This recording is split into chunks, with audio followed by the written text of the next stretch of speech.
दक्षिण कश्मीर के कुलगाम से करीब 20 किलोमीटर दूर केलाम में शुक्रवार को पहलगाम जैसा हमला हुआ। आतंकवादियों ने ईंट भट्टे पर काम कर रहे प्रवासी मजदूरों के नाम पूछे, फिर छत्तीसगढ़ के 2 हिंदू मजदूरों को समूह से अलग करके गोली मार दी। हमले में एक मजदूर की मौके पर और दूसरे मजदूर के अस्पताल में मौत हो गई। मारे गए युवक की पहचान 24 साल के दीपक रात्रे और 28 साल के भूपेंद्र के रूप में हुई है। आतंकी हमले की खबर के तुरंत बाद सुरक्षा बल पूरे इलाके की घेराबंदी कर आतंकियों की तलाश में जुट गए हैं। सुप्रीम कोर्ट ने सड़कों पर घूम रहे आवारा पशुओं से होने वाले हादसों पर गंभीर चिंता जताई है।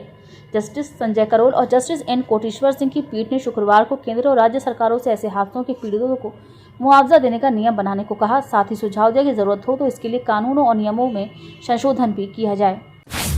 श्री राम जन्मभूमि मंदिर में एक बार फिर सोने और चांदी के चढ़ावे में उल्लेखनीय वृद्धि दर्ज की गई है। ट्रस्ट से जुड़े सूत्रों के अनुसार पिछले 10 दिनों में श्रद्धालुओं ने करीब 1 किलोग्राम सोना और लगभग 3 किलोग्राम चांदी दान स्वरूप अर्पित की है। सावन माह में श्रद्धालुओं की बढ़ती संख्या के साथ बहुमूल्य धातुओं का चढ़ावा भी लगातार बढ़ रहा है। मंदिर प्रशासन के अनुसार अब हर एक दान का ऑनलाइन डेटा सुरक्षित किया जा रहा है। रूस ने यूक्रेन की राजधानी कीव पर शुक्रवार रात से शनिवार तड़के तक बैलिस्टिक मिसाइलों और ड्रोन से बड़ा हमला किया। कीव के मेयर विताली क्लिचको के अनुसार इस हमले में कम से कम 3 लोगों की मौत हो गई, जबकि 1 दर्जन से अधिक लोग घायल हुए हैं।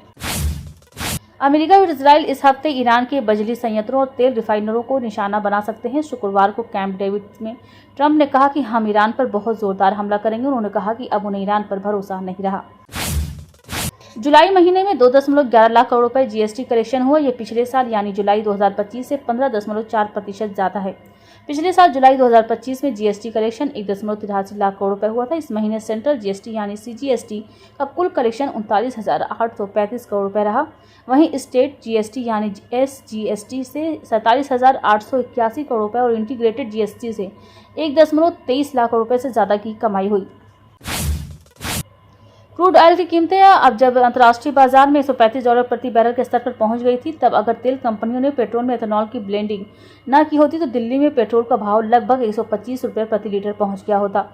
शुक्रवार को पेट्रोलियम मंत्रालय ने एथेनॉल प्रोग्राम की लागत, खाद्य सुरक्षा पर असर और टैक्स पेयर्स की सब्सिडी से जुड़े दावों का जवाब देते हुए ये बात कही। मंत्रालय ने यह स्पष्ट किया कि संकट के समय पर इस प्रोग्राम की वजह से पेट्रोल पर प्रति लीटर लगभग 30 रुपये की बचत हुई। कॉमनवेल्थ गेम्स में शुक्रवार को भारत ने बेहतरीन प्रदर्शन किया। अस्मिता डे ने गेम्स के इतिहास में जूडो में देश को पहला गोल्ड दिलाया। इसके 15 मिनट बाद हर्षिनी ने दूसरा गोल्ड जीता। यामिनी मौर्य ने सिल्वर मेडल जीत हासिल किया। जूडो में 3 मेडल आए। देश के star javelin thrower Neeraj Chopra ने सिल्वर मेडल जीता। उन्होंने 85.83 मीटर थ्रो किया। भारत के ही यशवीर सिंह ने 85.41 मीटर का पर्सनल बेस्ट प्रदर्शन करते हुए ब्रॉन्ज मेडल जीता। श्रीलंका के रुमेश पथिराजन ने 89.75 मीटर थ्रो के साथ गोल्ड मेडल जीत हासिल किया। एथलेटिक्स में तेजस्विनी शंकर ने डिकॉथलॉन इवेंट में ब्रॉन्ज जीतकर इतिहास रचा, जब वो कॉमनवेल्थ में इस इवेंट में मेडल जीतने वाले पहले भारतीय बने। ग्लासगो में चल रहे गेम्स के 8वें दिन भारत ने कुल 6 मेडल जीते।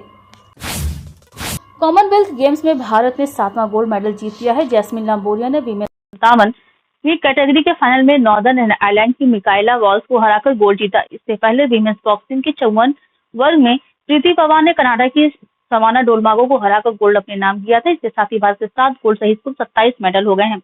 भारत मेडल टैली में 6ठे स्थान पर पहुंच गया है। संसद परिसर में राम मंदिर के चढ़ावे से जुड़े मुद्दे पर विपक्ष द्वारा किए गए सांकेतिक प्रदर्शन के विरोध में शनिवार को राजधानी भोपाल में विश्व हिंदू परिषद और बजरंग दल ने जोरदार प्रदर्शन किया। व्यापम चौराहे से निकले विरोध मार्च के दौरान कार्यकर्ताओं ने राहुल गांधी का पुतला उसका दहन किया। प्रदर्शन के दौरान विपक्ष के खिलाफ नारेबाजी भी की गई। प्रदर्शन में बड़ी संख्या में शामिल कार्यकर्ता लिंक रोड की ओर बढ़े, जहां पुलिस ने पहले से ही बैरिकेड लगाकर सुरक्षा व्यवस्था की थी। कुछ प्रदर्शनकारियों ने बैरिकेड पार करने की कोशिश की, लेकिन पुलिस ने उन्हें आगे बढ़ने से रोक दिया। इस दौरान कुछ समय के लिए पुलिस और प्रदर्शनकारियों के बीच धक्का मुक्की की स्थिति बनी। हालांकि हालात जल्द ही नियंत्रण में आ गए। भोपाल में कांग्रेस के पूर्व मंत्री पीसी शर्मा ने राम मंदिर चढ़ावा चोरी मामले को लेकर भाजपा और बजरंग दल पर निशाना साधा। उन्होंने कहा कि जब राम मंदिर ट्रस्ट के पूर्व महासचिव चंपत राय पर सवाल उठ रहे हैं, तब बजरंग दल उनकी भूमिका पर चुप क्यों है। पीसी शर्मा ने तंज कसते हुए कहा कि बजरंग दल चंपत राय की बात क्यों नहीं करता। पूरा राम मंदिर का पैसा लेकर चंपत हो गया। उन्होंने आरोप लगाया कि करोड़ों राम भक्तों की आस्था से जुड़े इस मामले में सच्चाई सामने आनी चाहिए और दोषियों के खिलाफ सख्त कार्रवाई होनी चाहिए। उन्होंने कहा कि कांग्रेस लगातार इस पूरे मामले की निष्पक्ष जांच की मांग कर रही है और जनता के सामने सच्चाई लाने की जरूरत है। हाल के दिनों में राम मंदिर चढ़ावा मामले को लेकर विभिन्न राजनीतिक दलों और नेताओं की ओर से भी बयानबाजी तेज हुई है। कॉमनवेल्थ गेम्स में एमपी के 2 खिलाड़ी के सिल्वर मेडल जीतने पर खेल मंत्री विश्वास सारंग ने कहा कि कॉमनवेल्थ गेम्स में हमारा जलवा बरकरार है। बहुत प्रसन्नता की बात है कि हमारे मध्य प्रदेश की बेटी यामिनी मौर्य और अजय बाबू ने मेडल जीता है। दोनों ने सिल्वर जीता है। यामिनी जूडो में और अजय बाबू ने वेटलिफ्टिंग में सिल्वर जीता है। दोनों को बहुत बधाई। कॉमनवेल्थ गेम्स में अभी और संभावनाएं, मेडल एमपी के आएंगे और देश में के खाते में आएंगे। सरकार की पॉलिसी अनुसार दोनों खिलाड़ियों को 25-25 लाख रुपए और पास की नौकरी ही देने का काम हमारे द्वारा किया जाएगा। जुलाई के अंतिम दिनों में हुई जोरदार बारिश भी मध्य प्रदेश में मानसून की कमी पूरी नहीं कर सकी। प्रदेश में अब तक सामान्य से 13% कम बारिश दर्ज की गई है। भोपाल, जबलपुर समेत 42 जिले अभी भी औसत से कम वर्षा वाले हैं। मौसम विभाग का कहना है कि सक्रिय मौसम प्रणालियां कमजोर पड़ रही हैं, इसलिए अगले 4 दिन कहीं भी व्यापक भारी बारिश की संभावना नहीं है। हालांकि अगस्त में नए मौसम तंत्र बनने पर बारिश का दौर फिर तेज हो सकता है।